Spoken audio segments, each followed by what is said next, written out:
Communication. Communication is a topic with a vast scope. As humans, we always try to communicate each other to serve different purposes. Basic purpose is to get something done. An individual requests an external party or parties to get some work done. After the requester gets an update of the request made. In this way, human beings share their experience, knowledge, and their feelings. Words are the most familiar material for the human communication. Other than the words, there are alternatives like movements, signals, and expressions.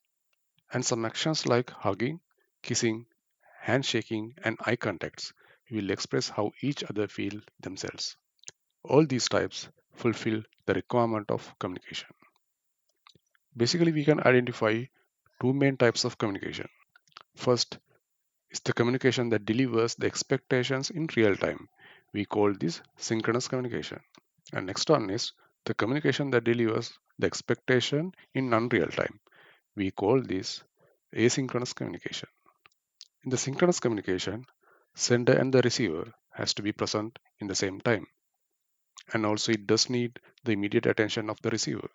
Examples for the synchronous communication like conferences, brainstorming, discussions, and one-to-one sessions.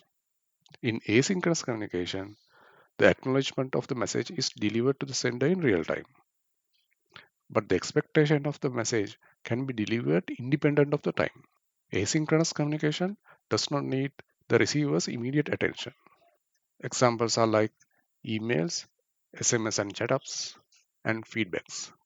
In the context of software engineering, we can identify the above two types of communication in multiple scope levels.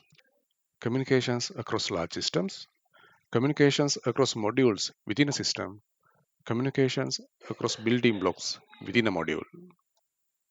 In the context of software engineering, when you are selecting the type of communication you're going to establish between two components, there are a couple of important criteria that you need to make sure. Make sure your functional requirements are delivered and make sure your non-functional requirements are delivered as well. Functional requirements are the features enabled by the solution. These are the primary requirements for the product users. Non-functional requirements are not the direct requirements for the users, but these are the features that the software need to be delivered within the solution itself. Examples for the non-functional requirements like security, reliability, availability, and maintainability, and performance and scalability. Security is the protection against attacks. Reliability, availability, and maintainability collectively serves the features like how often the system faces critical failures, how long does it take to overcome failures, and make sure the uninterrupted service for the users.